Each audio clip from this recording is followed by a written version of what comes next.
So I have a little extra time to kill, and I just came to conclude. I think I figured something out that's been bothering me for some time.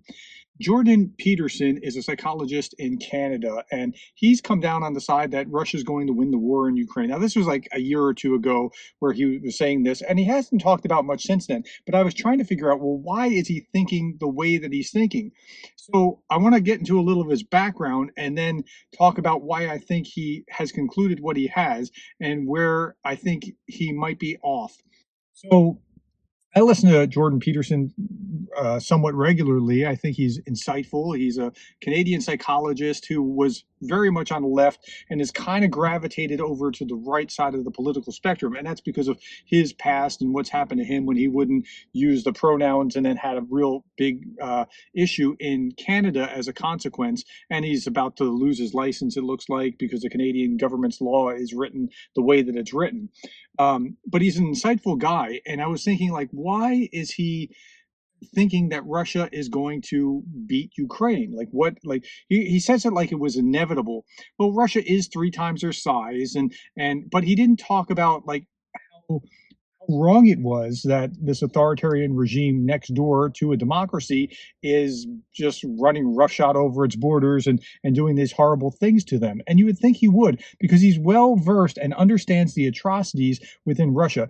He has read most of the literature, the Dostoevsky and others. He has read and is focused a lot of its attention on tyranny during the Cold War and with Russia and since World War II. He has lots of art about that period. For some reason, he finds that somewhat fascinating. So I don't know what it is. Somebody has suggested that, well, when he was sick in Russia, the Russians treated him well as he was in the hospital. This was like 3 or 4 years ago.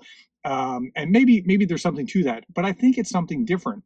I think he's just looking at Russia's strength. Like if you try to, okay, well, what do we mean by win?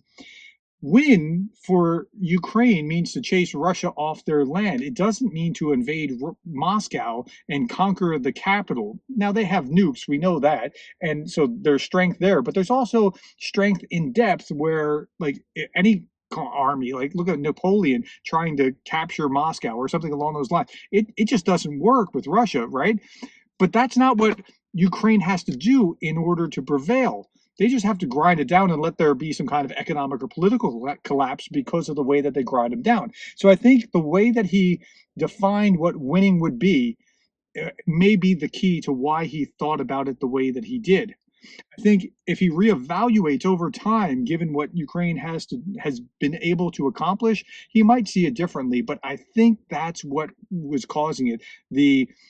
And we never would have thought a year ago or so that Ukraine would be over the border, and in the last 2 weeks, creating the havoc that they've caused in Kursk, causing the Russians to really be on the back foot. So I think that's what's going on. I could be terribly wrong. This is just me trying to think through something, and I just had this aha. I had some downtime while I was in the car. Tell me what you think about this. Am I off track, or do you think that there's some legs to my theory? All right. Thank you for your time. Thank you for the likes, the shares, the subscribes, and thank you for being the kind of person that cares about Ukraine.